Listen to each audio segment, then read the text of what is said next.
Burkinabés, Maliens et Nigériens ont acté en juillet dernier la création de cette confédération à la suite de l'alliance des États du Sahel. Le chef de l'État du Mali, le président colonel Assimi Goïta, en assure pour le premier président de cette confédération. Ce président, quelle est un peu sa vision de cette présidence? Vers où veut-il amener cette confédération?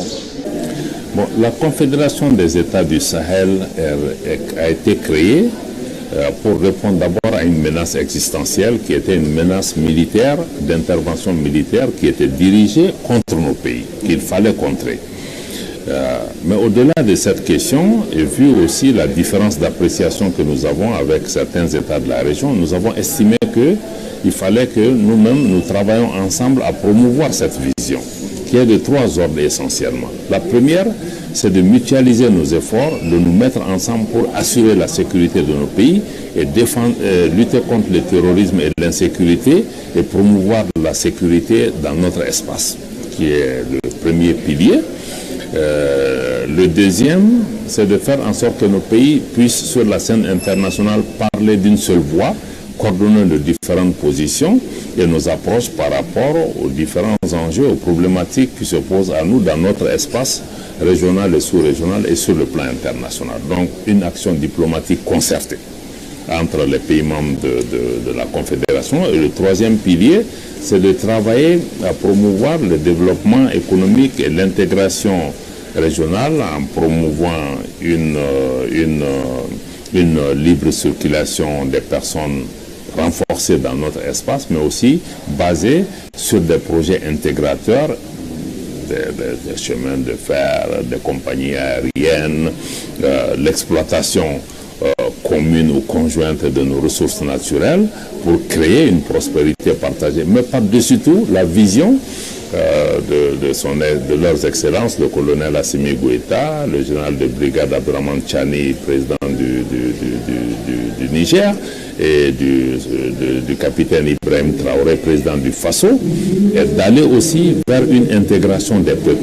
Parce que nous voudrions que l'intégration ne soit plus une affaire d'État ou de chefs d'État, mais que ce soit les peuples même qui participent et que l'intégration renforce l'amitié et la fraternité entre nos peuples. Et surtout, que nos peuples voient les dividendes et les bénéfices d'un processus d'intégration. Par exemple, si nous pouvons faire en sorte que la libre circulation soit une réalité tangible entre nos pays, certains peuvent nous dire, mais la libre circulation, elle existe déjà. Oui, même dans la CEDEAO, qui était un des modèles les plus avancés. Mais quand on regarde, même dans notre espace ouest africain, c'est vrai que les gens peuvent circuler sans visa, mais si vous voyez les commerçants et les autres cours socio-professionnels qui se déplacent dans cet espace, il y a beaucoup de tracasseries sur ces routes-là. Donc comment on pourrait alléger toutes ces tracasseries et créer une plus grande fluidité, par exemple, dans ces échanges? Donc de façon résumée, c'est de dire que nous voulons créer un espace de prospérité, un espace d'harmonie, mais aussi même sur le plan culturel, parce que nous ne créons pas seulement un espace où on regarde la dimension sécuritaire, mais aujourd'hui, il y a une grande homogénéité entre les populations nigériennes, les populations burkinabées et les populations maliennes sur le plan culturel. Ces pays présentent des caractéristiques géographiques et climatiques similaires, font face aussi à un même défi sécuritaire. Je pense que c'est ce qui justifie que nous puissions travailler ensemble pour répondre collectivement à ces menaces tout en restant ouverts à travailler aussi avec notre environnement extérieur immédiat.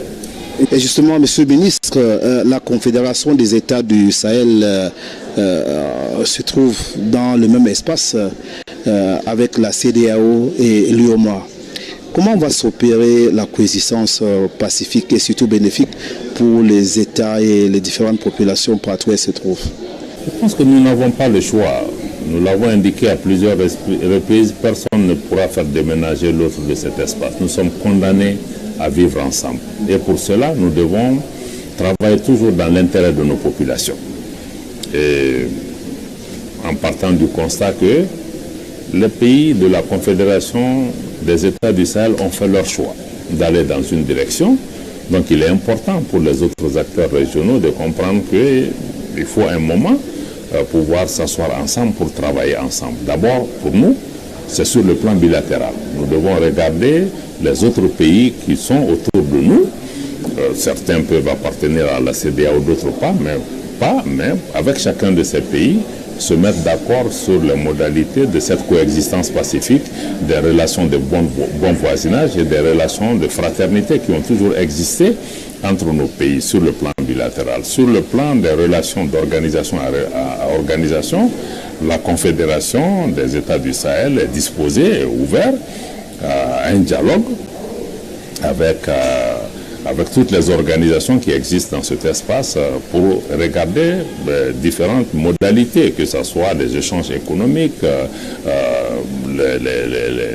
le travail en commun pour pouvoir créer la stabilité dans nos pays. Donc nous sommes ouverts à cela, mais je pense que nous n'avons pas d'autre choix que de trouver les moyens pratiques qui respectent les choix qui ont été faits et qui puissent préserver les acquis de notre espace, en rappelant que aussi il y a des acquis qui existaient dans les premières années des indépendances, même avant l'existence de la CEDEAO ou de l'UEMOA. Le Mali avec la Guinée, le Mali avec la Mauritanie, le Mali avec le Ghana ou d'autres pays, avec quand même des niveaux d'échanges humains et commerciaux très élevés. Donc il est possible que nous puissions travailler ensemble à préserver ces acquis pour nos populations, mais ça doit se faire dans le cadre d'un dialogue, d'un partenariat, pour pouvoir travailler dans la durée au bénéfice de nos populations, mais surtout au bénéfice de nos pays. Et comment cela va-t-il se faire sur le terrain, ce dialogue-là, monsieur le ministre? Bon, je ne peux pas aller dans le détail, je peux juste rester dans le principe que nous sommes ouverts à avoir, de toutes les façons, comme je l'ai dit, un divorce, même s'il est douloureux, ça va nécessiter qu'un jour nous puissions nous asseoir pour discuter de la garde des enfants et de beaucoup d'autres considérations. Et je crois qu'il y a des mécanismes qui existent pour pouvoir travailler à l'ensemble de ces dispositifs juridiques institutionnels qui sont en place, comment détricoter tout ça et comment mettre en place un plan de travail entre la Confédération des États du Sahel et les autres organisations qui existent dans cet espace. Alors justement, la CEDEAO et l'UNOA avaient pris un certain nombre de sanctions contre le Mali. Est-ce que ces sanctions ont affecté le pays à l'heure d'aujourd'hui, monsieur le ministre? Naturellement, ces sanctions ont grandement affecté nos pays, même si nous avons fait preuve d'une grande résilience, parce que je rappelle que les sanctions qui ont été prises, il faut le savoir, d'abord c'était des sanctions économiques et financières, fermeture de banques centrales, fermeture de tous les comptes publics et celles des entreprises publiques qui existent au niveau des établissements financiers de la région, et fermeture des frontières. Donc c'est un embargo économique et financier, donc même pas d'échange entre les pays. Les frontières étaient fermées, et pour des pays comme le Mali, un pays enclavé, je pense que ceci est tout simplement inhumain, comme nous l'avons dit, et contraire à tous les arrangements internationaux qui protègent aussi les pays enclavés. Donc, pour vous dire que, d'abord, et puis il faut indiquer aussi que ces sanctions étaient quand même illégales,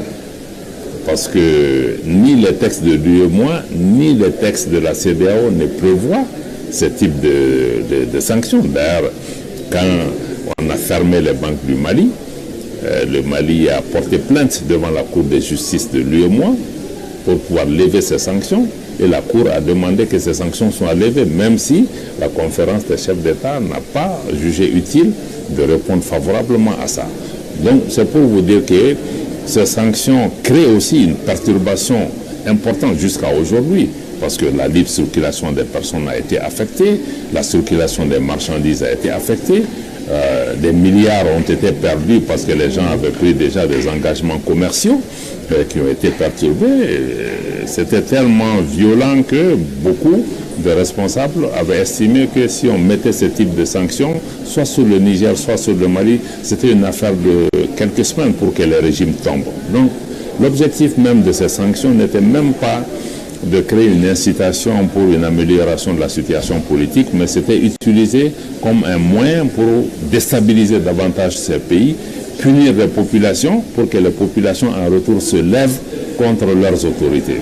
Donc je pense que ça a été vraiment des choix extrêmement malheureux qui vont dans le sens contraire de l'esprit même d'intégration de nos pays, l'esprit de fraternité entre nos pays, parce que quand les problèmes politiques se posent, on doit trouver les solutions sur le plan politique en essayant au minimum de faire en sorte que nous ne puissions pas perturber la libre circulation, les liens économiques entre les pays, les liens de fraternité entre nos pays. Je pense que ça a été une grosse erreur de prendre ce chemin dans un espace où la fraternité et l'échange ont toujours prévalu et que entre nos populations a toujours plutôt prévalu des liens de fraternité.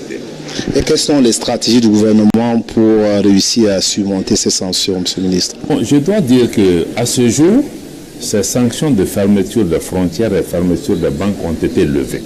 Et pour le Mali et pour le Niger, ce qui persiste, ce sont encore des sanctions qui sont dirigées contre les hauts responsables. Au Mali aujourd'hui, tout le gouvernement et tout le Parlement de transition sont sous les sanctions d'interdiction de voyage et de gel de leurs avoirs. Mais je pense que ceci ne va pas nous dissuader. Nos pays ont fait leur choix. Nous savons que les choix ont des conséquences. Nous allons assumer et avancer jusqu'à ce que la compréhension prévale par rapport à ces mesures-là. Mais pour nous, le plus important, c'est l'objectif. Et le plus important aussi, c'est vraiment les mesures qui affectent les populations, beaucoup moins celles qui affectent les responsables. Mais bon, je pense que ceux qui ont pris ces mesures doivent assumer leurs responsabilités en les levant complètement, mais je pense que nous n'allons pas vraiment nous mettre à genoux pour prier les gens pour faire ça. Nous allons avancer dans le sens de nos choix. Monsieur le ministre, nous allons achever cet entretien par ces deux préoccupations. Vous êtes un diplomate chevronné, un très grand négociateur. Comment l'Afrique peut-elle tirer véritablement profit de la nouvelle vision du monde fondée sur le multilatéralisme inclusif, le respect de la souveraineté des peuples et des États et la cohabitation pacifique? Il n'y a pas de réponse simple à votre question. Mais la première des réponses, je pense, pour l'Afrique, c'est d'abord nous-mêmes de prendre confiance en nous-mêmes et de réaliser ce que nous valons et qui nous sommes pour pouvoir nous-mêmes définir notre place dans le concert des nations. Ça, c'est assez théorique, mais je pense que c'est le point de départ. Deuxième élément, c'est vraiment, il y a un travail à faire en interne, parce que tant que l'Afrique n'essaie pas de travailler pour promouvoir une intégration économique entre nos pays, pour renforcer les échanges, créer la richesse, faire en sorte que le poids de l'Afrique dans le commerce international et dans l'économie mondiale soit plus importante, je pense que nous allons continuer à parler longtemps, parce que dans les relations internationales, personne ne fait de cadeau à l'autre. La place qui doit revenir à l'Afrique, elle doit l'arracher, ça ne sera pas un cadeau. Donc cela ne peut être fondé que sur des rapports de force. Il faut que l'Afrique travaille à inverser ces rapports de force. Et nous avons aussi des atouts, parce que l'Afrique aujourd'hui est le continent le plus jeune. L'Afrique est le continent qui dispose des terres arables, près de 60% des terres arables de la planète. L'Afrique est le continent qui dispose des plus grandes richesses minérales et autres. Et aujourd'hui même des minéraux stratégiques qui malheureusement sont exploités sur une base néocoloniale et impériale. Il faut qu'on sorte de ces schémas pour faire en sorte que nous-mêmes nous comprenions que nous voulons contrôler nos matières premières et nos ressources, nous voulons exercer la souveraineté. Nous avons besoin de la technologie et souvent du financement qui vient de partenaires extérieurs, mais cela doit se discuter dans l'intérêt de nos pays, dans l'intérêt des populations maliennes, dans le cadre d'un partenariat gagnant-gagnant. Parce que si on regarde aujourd'hui le monde lui-même, la gouvernance mondiale elle-même, elle est en crise. Les Nations Unies, ces dernières années, si vous avez vu, n'arrivent à régler aucune crise majeure. Nous avons le cas de l'Ukraine, nous avons le cas de la Palestine et les combats en cours dans la bande de Gaza. Nous avons en Afrique les conflits auxquels les Nations Unies assistent impuissantes. Si nous prenons les institutions financières multilatérales, la Banque mondiale, le FMI, elles sont contrôlées par des puissances qui travaillent toujours dans le sens de leurs propres intérêts, mais ne sont pas capables de dessiner des schémas plus inclusifs. Parce qu'il y a aussi des puissances économiques et commerciales mondiales, comme les BRICS qui sont apparues, mais qui aujourd'hui ne sont pas reflétées dans cet équilibre mondial. Donc je pense qu'il est extrêmement important que l'Afrique réalise que sa place dans le concert des nations ne lui sera pas offerte. Et que cette place doit être bâtie sur le travail que nous-mêmes nous avons fait à la maison.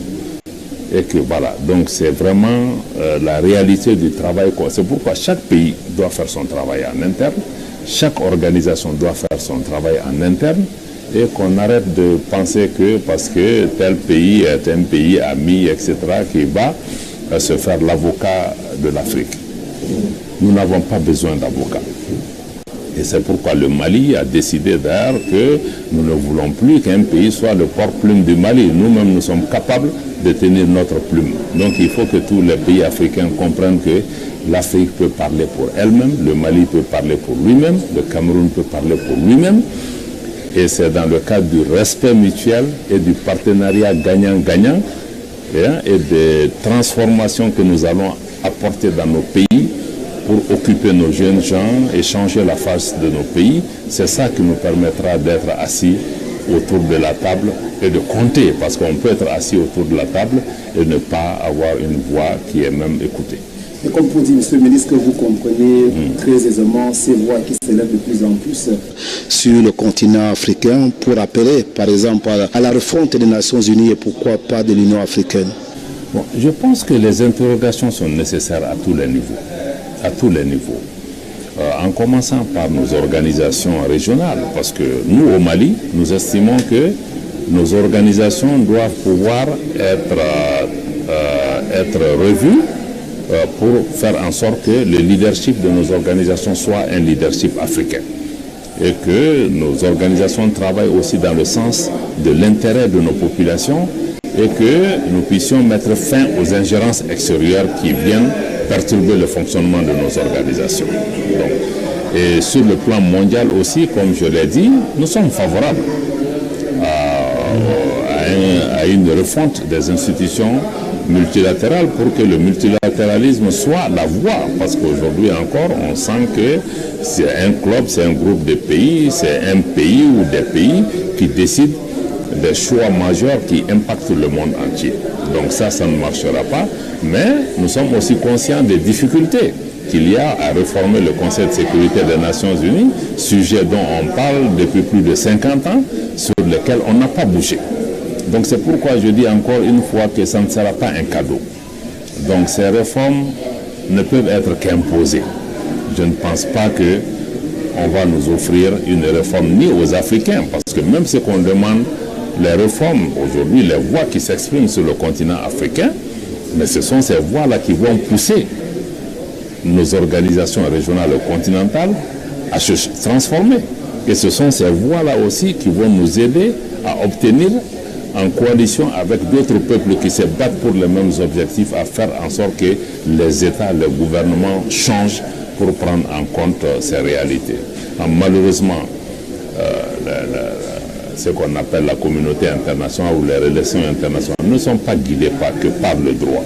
Donc il y a malheureusement la force qui prédomine encore. C'est pourquoi il est important de changer d'abord les rapports de force pour pouvoir espérer être écouté. Monsieur le ministre, merci de nous avoir accordé cet entretien.